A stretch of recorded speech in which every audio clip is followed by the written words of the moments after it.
C'était le 6 novembre dernier. L'OM s'imposait 1-0 à Strasbourg avec ce magnifique but de Morgan Sanson, sorti sur blessure quelques instants plus tard. À l'aube d'une trêve internationale plus longue que prévu, l'équipe d'André Villas-Boas confirmait son beau parcours en championnat, malgré une campagne européenne faussant les jugements de cette première partie de saison. Bien les gars, bien. Belle victoire.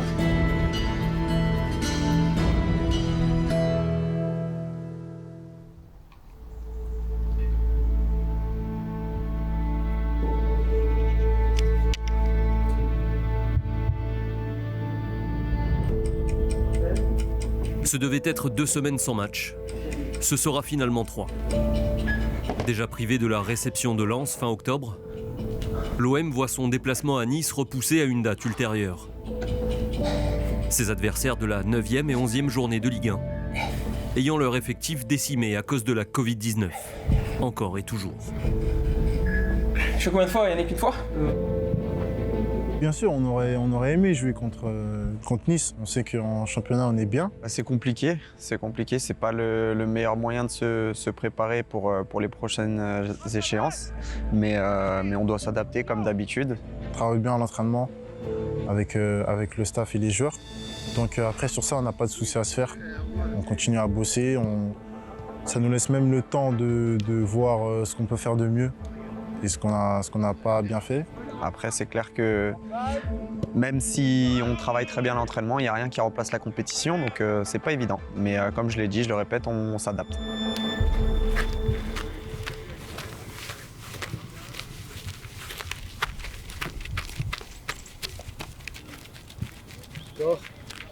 Les Marseillais s'adaptent et en profitent pour récupérer Morgan Sanson.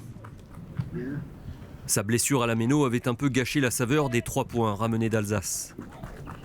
Une semaine plus tard, il effectue déjà sa dernière séance individuelle avec Pedro Silva. On appuie, tac, explosif. 1, 2. Encore une fois, buteur décisif dans un match compliqué. Tac. Morgan impressionne à plus d'un titre ses coéquipiers au milieu de terrain. Tac, ok. Marche. C'est un exemple que j'essaye de suivre au quotidien. Quand j'étais en jeune au Havre, je regardais ces matchs, notamment avec Montpellier, et ça a toujours été un joueur qui m'a inspiré. Box to box, infatigable, se projette énormément, qualité technique et très offensif. Regarde, il court partout. Hein. Si dans ton équipe, à l'entraînement, c'est bon. C'est quelqu'un de sérieux, c'est un bosseur, c'est quelqu'un avec une bonne hygiène de vie. Son comportement, c'est quelqu'un de très gentil. Il se donne les moyens de réussir.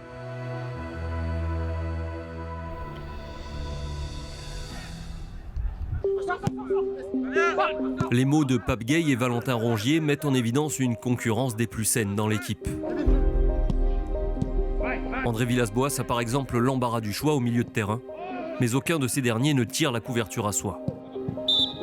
Ça se passe très bien, on sait que le coach fait les choix pour l'équipe, que ce soit Morgan ou moi, on va se donner à 200%. Le groupe est vraiment bien, il n'y a que des bons mecs et de ce fait, la concurrence elle est saine. Et je pense que c'est pas qu'au milieu de terrain, c'est à tous les niveaux. Moi j'attends mon tour, je suis patient, je sais que le coach me fait confiance. On sait qu'il y a beaucoup de matchs et c'est ce qui va nous faire avancer. C'est étonnant parce que voilà, on va pas se mentir. Dans le foot, il y a par exemple 3 postes au milieu de terrain en tant que titulaire. Il y a un attaquant, il y a 2 ailiers, il y a 2 défenseurs centraux et on joue. C'est notre gagne-pain, c'est notre vie. Donc ça pourrait se passer un peu plus mal, mais ici vraiment la concurrence, franchement, c'est super. On s'entend tous bien.